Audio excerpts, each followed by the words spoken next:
कंधमाल किपरि रही स्थिति किभଳି भाव शीत अनुभूत होउची अधिक सूचना पाई आम सहित जोड़ी होती आम रिपोर्टर शिव विश्वाल जोड़ी होती कंधमाल शिव केमती देखुंत आपण शीत लहरी सेठारे हाँ निहत भाव में दीप्ति देखु प्रथमतः कलिंग टीवी अगणित दर्शकों को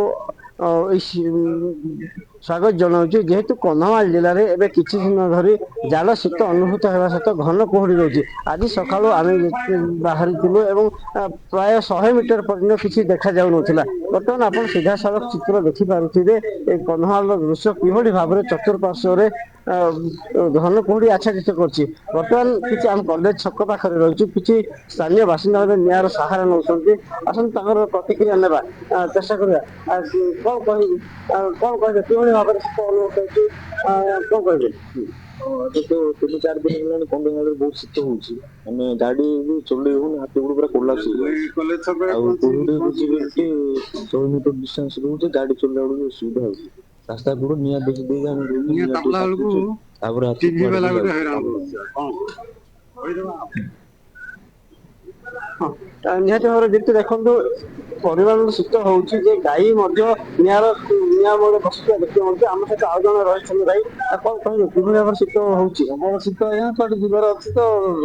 जाई होनी एमती शीत होउचे निया न माइले निया देखले आ जाई होनी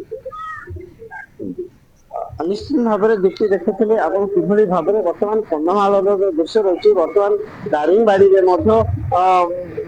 शीत महोत्सव लगी रही बाहर पर्यटक मैंने आसी गतकाली किसी स्थान दारिंगबाड़ी तुषारपात देखा मिलता बर्तमान घन कुहुड़ी लगी रही जाल शीत अनुभूत होती जहाँफल कि यातायात समय बहु असुविधार सम्मुखीन होगा देखुची देखा मिलूँ प्रबल जाड़ अनुभूत होती शीतरे वर्तमान अधिकांश स्थान 10 रु अधिक सहर वर्तमान शीत अधिक अनुभूत होती कहवा ओडिशा कथा धन्यवाद आपण को कंधमाल आम सहित जोड़ी होता रिपोर्टर शिव विश्वाल सविशेष सूचना आम सहित जोड़ी होते।